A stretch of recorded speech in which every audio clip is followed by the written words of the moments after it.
Shalom la famille, shalom. J'ai l'impression qu'il y a beaucoup de gens qui ne comprennent pas le concept de la foi.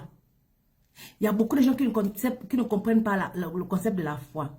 Alors, c'est quoi la foi? Dans cette vidéo, je vais te montrer c'est quoi la foi. Si jusqu'à présent, tu n'es pas encore abonné, s'il te plaît, abonne-toi pour qu'on puisse grandir et se fortifier ensemble. Alors, c'est quoi la foi? Hébreux chapitre 11. Verset 1 nous parle de la foi. Il nous dit que, or, la foi est une ferme assurance des choses qu'on espère, une démonstration de celles qu'on ne voit pas. C'est une ferme assurance des choses qu'on espère. Ça veut dire quoi? Ça veut dire que c'est toi ton assurance. Tu as cette certitude que ce que tu espères, ça va venir. Même si je ne le vois pas encore, ça va se réaliser. Voilà la foi. La foi, c'est croire que même si je ne vois pas encore, même si je n'ai pas encore touché, même si les gens n'ont pas encore entendu, je crois que ça va arriver, alors ça va se réaliser. Alors, la foi est en même temps un acte par lequel l'homme s'en remet volontairement à Dieu, le reconnaissant comme fidèle et capable de tenir ses promesses.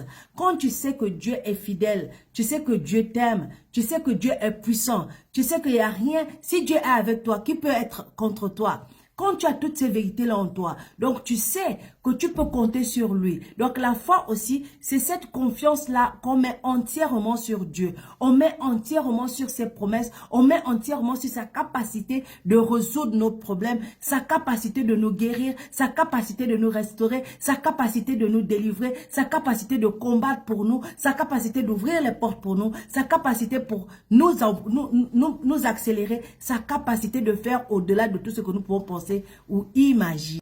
C'est pourquoi Romains chapitre 10 verset 11 dit « Quiconque croit en lui ne sera jamais confus ». Et c'est pourquoi Hébreux chapitre 11 verset 11 nous dit « C'est par la foi que Sarah elle-même, malgré son âge avancé, fut rendue capable d'avoir une postérité parce qu'elle crut à la fidélité de celui qui avait fait la promesse. » Elle crut en quoi? À la fidélité de celui qui avait fait la promesse.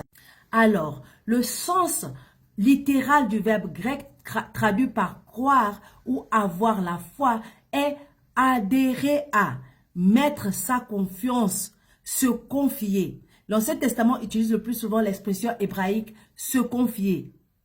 Moi aussi, s'appuyer sur et s'adresser sur. S'appuyer sur et s'attendre à. Se confier, s'adresser, s'appuyer, tout ça là, ça nous ramène où? À Dieu. Donc la foi c'est à mettre sa confiance sur Dieu, s'appuyer sur ses promesses et s'attendre à ce que le sujet de ta prière se réalise. Si c'est la guérison, attendre à ce que ta guérison soit visible. Si c'est le mariage, attendre à ce que ton mariage soit visible. Si c'est l'enfant, attendre que ton enfant arrive. Si c'est le travail, la percée, peu importe pourquoi tu as prié, voilà comment la foi marche. Donc, premièrement, tu t'appuies. Premièrement, tu te confies à Dieu avec assurance. Deuxièmement, tu t'appuies sur sa parole, sur ses promesses. Et troisièmement, tu t'attends à ce que la promesse se réalise. Voilà la foi. J'espère que tu es béni. Aime comment tu partages pour bénir d'autres. Shalom.